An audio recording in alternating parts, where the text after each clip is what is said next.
Manchester United 3, Leicester City 0. Great, emphatic and entertaining win for the Red Devils at Old Trafford as we keep the pressure on Manchester City and Arsenal at the top of the table. Now, don't be mistaken, this game could have been completely different had David De Gea not pulled his two amazing world-class saves in the first half. However, Erik himself seems to be setting high standards for his Manchester United players, so I'm not really going to talk about the negatives in this video, but instead I'm going to focus on the positives, and there's plenty of positives. Let's analyze. The first sequence we're going to look at is Marcus Rashford's first goal. Now, of course, this goal, again, as is usually the theme with this Manchester United team under Erik is that it starts with a build-up phase. But of course, Manchester United right now are using a different build-up phase. Instead of building up from the back all the time, they go direct towards Wout Weghorst. So here, David De Gea clears the ball towards Weghorst. Now, he hits the target, okay? But it misses, it doesn't go anywhere. However, like I said against, just as I said after the video against Leeds United, we don't actually need to necessarily win these headers right here. What we need actually is just to progress the ball into these areas, because once the ball is here, anything can happen. And here, anything is that Faiz made a mistake, a misplaced pass, as you can see over here, towards Mendy. He can't control it. Sabitzer is here. Now, what's interesting about Sabitzer's phase of play here is that not only does he intercept the ball and lay it to Bruno Fernandes, but he actually keeps on going forward with Weghorst in this area. Now, for Faiz right here, there is an issue, which is that there are two Manchester United players right here, and so he needs to make a decision. Does he stay with Marcus Rashford over here, or does he come to apply pressure over here? I think Faiz did not have the best game, and he made a mistake. His mistake is that he moved forward, allowing Marcus Rashford to make this run right here, and Bruno Fernandes spotting him with the beautiful outside of the football into his path, and then beautiful, oh my god, this finish, beautiful finish. Now, some of you in the comment section have been suggesting that every time I show things like these, to kind of show you whether it's a one-off kind of situation or whether it's rehearsed. Well, actually, just before that, about 2 minutes before that goal happened, around the 22nd minute, this happened. Fred lays off the ball, so as you can see, Marcus Rashford is making a run in behind the defense. Fred plays the ball towards Bruno Fernandes. Now look, Rashford comes into position, and then Bruno Fernandes immediately left foot. Of course, this time it didn't work, but for the Marcus Rashford goal in the 24th minute, it worked. So again, this is definitely a rehearsed set play between Bruno Fernandes and Marcus Rashford. They really are developing a very good partnership. By the way, Bruno Fernandes playing on the right. Mwah! Amazing. Now, the second goal. Now, the second goal here, the ball was recovered by Luke Shaw, who's of course our left back. So there is a very interesting piece of play right here. So he lays the ball to Lisandro Martinez. Because Luke Shaw is here, we have nobody in this area, nobody providing width on the left-hand side. Now here, this showcases, and it shows really the importance of having a left-footed, left-sided centre-back or a right-footed, right-sided centre-back, because in these kind of situations, they are in a natural position to play a pass.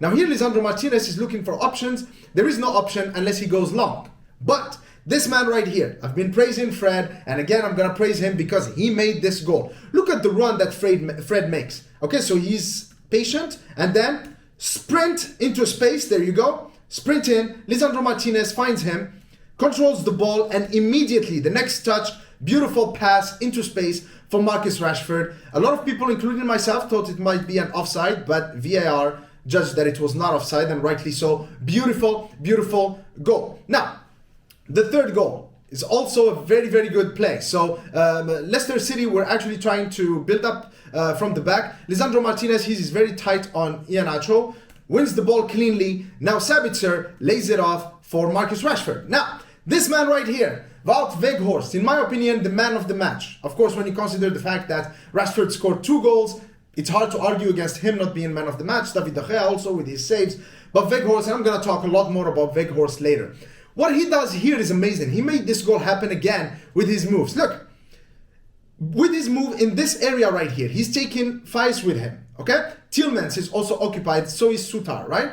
With one move, he takes out 3 Leicester players. This means that there is a big gaping hole here, a big gaping hole for Jadon Sancho. Beautiful pass in Sancho's path. When this happens, I thought it was checkmate. There is no way, it's impossible for Leicester to defend against this, because there you go, 1, Sancho goes straight, sprints into this space right here. Beautiful movement, beautiful goal. Now let's talk about Weghorst. Weghorst's performance was amazing. Take this sequence of play, for example.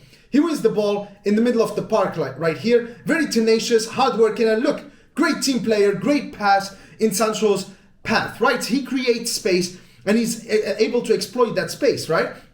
Same thing here. Look how tenacious, how industrious he is. Winning these balls right here in the midfield. Look at this. That's a beautiful tackle. He won the ball. Why did the referee give Leicester a free kick here? I don't get it. That was a fair tackle. Same thing here. This is actually the sequence that has led to Diogo Dalot's chance in the 36th minute, I think, in the first half. Look at Weghorst again. Great industry. Look at this. Following Iheanacho right here. Doesn't give an inch. Stays with him. No way, he's following him like his shadow. Look at this tackle. Look at this. This is a tackle you'd expect from Casemiro or Lisandro Martinez, not from Weghorst. And then, look, clears the ball. And then, in that same sequence, this was about 15-20 seconds after that, he ends up being in this area right here. Fred got the ball. Weghorst is, moving into space, making himself available. He's asking for the ball. As you can see, he's doing this with his arms, asking for the ball. He gets the ball in this place, lays it off to Diogo Dalot. Now, Diogo Dalot is in a very dangerous situation right here. Plays it to Bruno Fernandes, and then Bruno Fernandes, my God, look at this pass. Diogo Dalot should have scored it. Come on, that was amazing, right? But again, Weghorst, as you've seen, very useful in so many phases of play. Winning the ball and in transitions, building up, he's a key player for us. Now, this was a sequence that could have led to Weghorst's goal, and I truly believe that Weghorst right now, at least for me personally, he's got cult hero status at Manchester United. And I think Erik ten Hag left him on the pitch for the full game because he wants him to score a goal, because he deserves a goal. And this sequence right here, by the way, Scott McTominay back from injury with Aaron Wan-Bissaka. Look at this. Look how they are playing in tight spaces. Look at McTominay. Makes a feint. There you go. Creates a better space for him to pass to Jadon Sancho. There you go. Here Weghorst again makes a good run. Sancho does not give it the first time, but he positions himself onside. Gets the ball from Sancho, beautiful. That should have gone in, and I would have loved it to have gone in because he deserves a goal. So yeah, great performance by Manchester United. Of course, like I said in the beginning, in the intro of the video, without those David De Gea saves, which were world class. I mean, those were certain goals for Leicester City. Maybe the results would have been different. Maybe we would have gotten a draw or probably lost the game. But I'll take the 3 points. I'll take a 3-0 win. I leave it to Erik ten Hag to reinforce certain points with the players in his post-match briefing. But I'm going to tell you this. This is just my personal opinion, but I don't care what results we get at the end of the season. I am already satisfied. To me, this season is already a success because there is great tangible improvement. Plus, every single player at Manchester United this season has improved under Erik ten Hag. Every single player. Aaron Wan-Bissaka has improved drastically. Fred is completely unrecognizable. Honorable mention to Victor Lindelof, who was solid at the back, really unshakable. Great defensive plays by Victor Lindelof. And then, of course, our transfer business, with the exception of Anthony, which I think probably just needs time. Probably we're going to see the real Anthony in 2 or 3 seasons.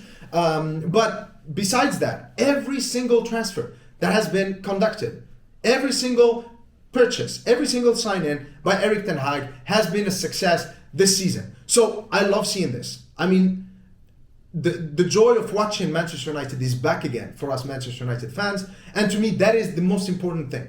And if you go to my videos earlier from last summer, that's what I wanted. I just want to feel good watching and supporting my club.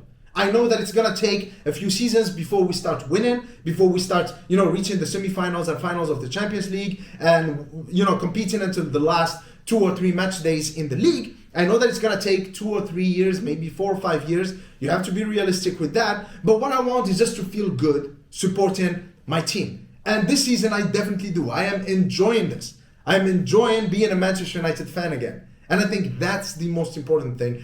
And for me, whatever we get at the end of the season, whether we win the League Cup or not, to me, that's just cherry on top. The real cake has already been delivered. That's my honest opinion. So guys, I hope that you've enjoyed this video. If you did, please make sure to give it the thumbs up and leave a comment in the comment section below, and cheers.